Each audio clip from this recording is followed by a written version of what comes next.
Is buying a condo worth it right now in Washington, D.C.? Let's talk about 5 reasons that you should consider buying a condo now. 1, 2, 3, 4.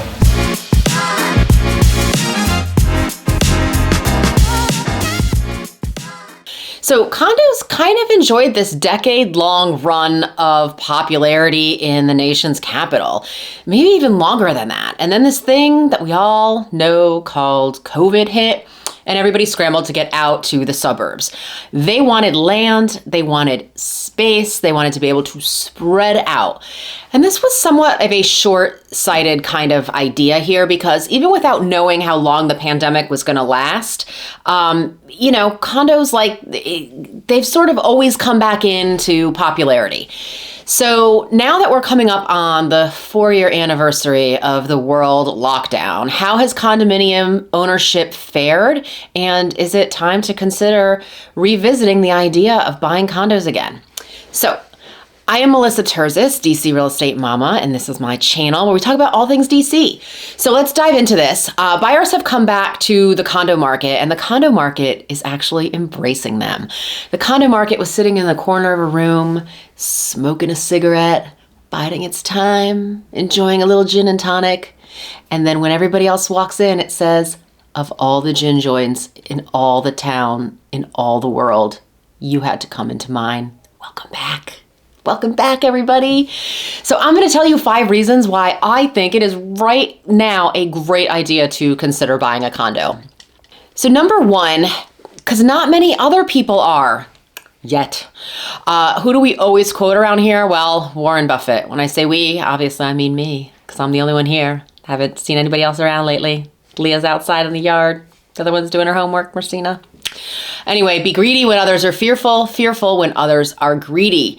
I don't even take this very literally in a sense, like I do and I don't, because basically what it means is you want to, not follow the path everybody else is taking. You want to go and do your own thing, and that's like where some real critical decisions are made.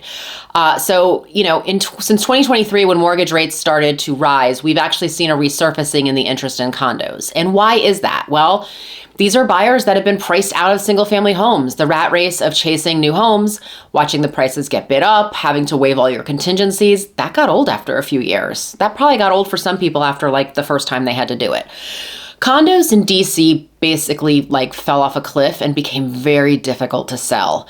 We have seen a resurgence, though, of people coming back to reconsider a condo because, of course, having city life open up again and the restaurants open and everything has helped. Now, historically, as in pre-COVID, condos weren't as sought after in the suburbs as they were in DC. So people wanted their city living, but when they were going to expand their families or whatever, they were going to move out to Northern Virginia or Montgomery County, Maryland. It was really to buy a house, to get a house with more space, a bigger yard, a yard at all, whatever that might be. That's not the case anymore in parts of Northern Virginia either. The condo actually is back. I have a client who's currently finding multiple offers on condos in places like Oakton, Herndon, Reston. It's really kind of wild to see that they go on the market and 2 to 3 days later, they're off, multiple offers. Number 2, the condo market is ready to embrace the buyers.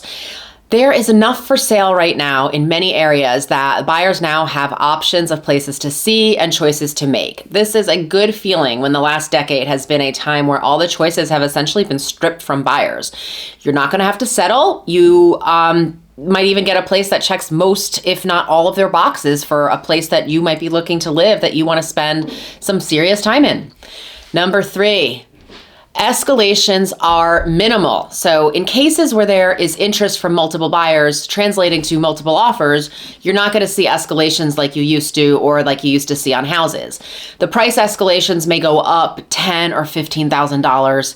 And I get that this is money that you would rather not spend. And this isn't certainly a small amount that you shouldn't I had to sneeze at kind of thing. This actually feels like a dream compared to when it was like a mass exodus of the condo market to single family homes. And those escalations were going up hundreds of thousands of dollars over asking price. It's also easier to sort of predict what's going to happen on a condo escalation as opposed to houses where it was anyone's guess. You know, you saw a house get listed and you knew there was a lot of interest in it.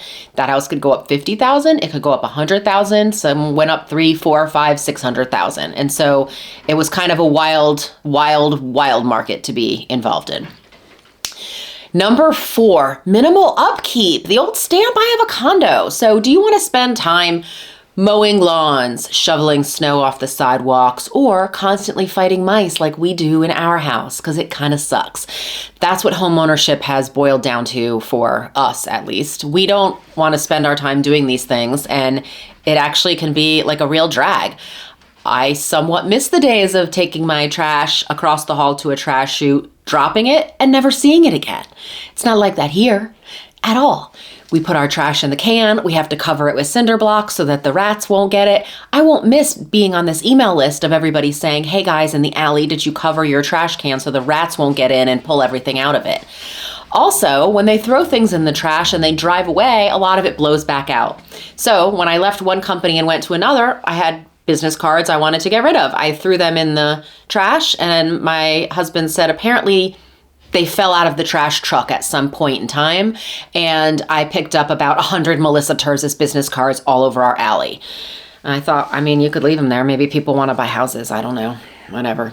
Anyway, if you are back to a life of travel and leisure, again, this idea of turning a key and walking away from a condo and not needing anybody to watch it or shovel out your driveway or your sidewalk so that you don't get a ticket from the city, that's kind of appealing. Number 5, the lender is your friend.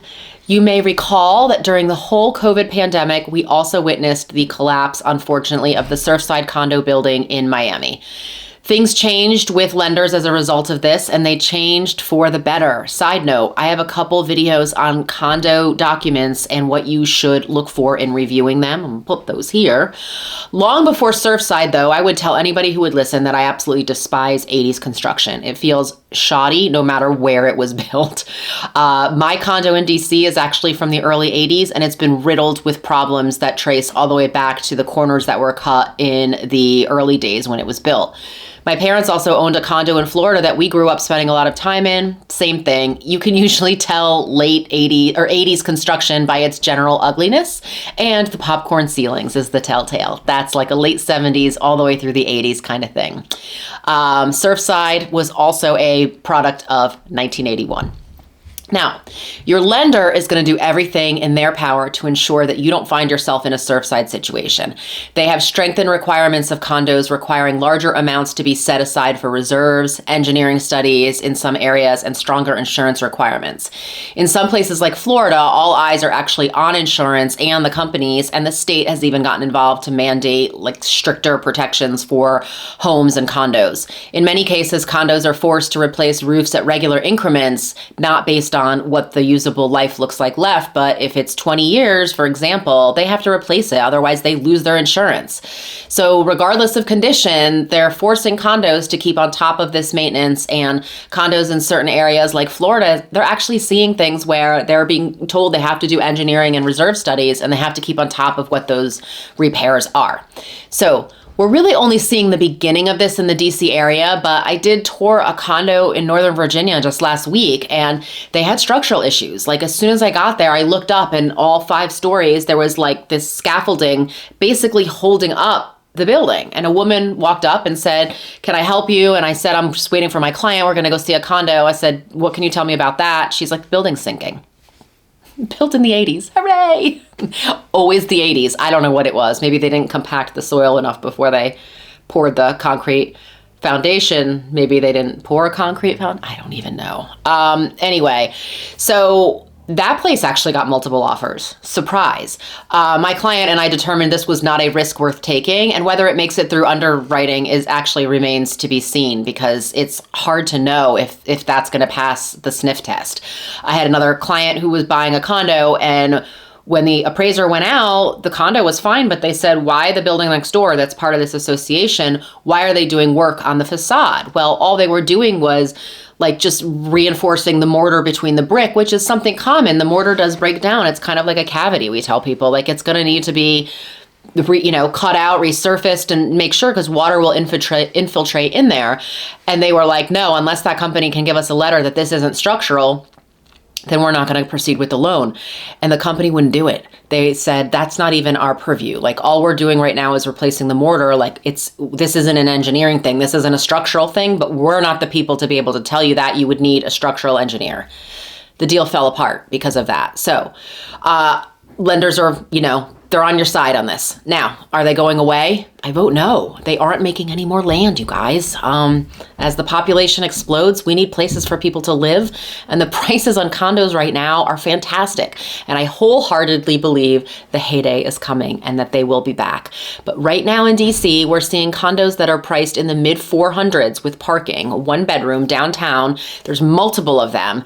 And we haven't seen prices like that in 7-8 years. So everything had gone over 5, right up and through the first year or so of COVID, and it's kind of come back down. And I think that we're at a place where strike while the iron is hot. So I'm Melissa Terzis. My contact info is coming next if you have any questions about condos or anything else in DC real estate.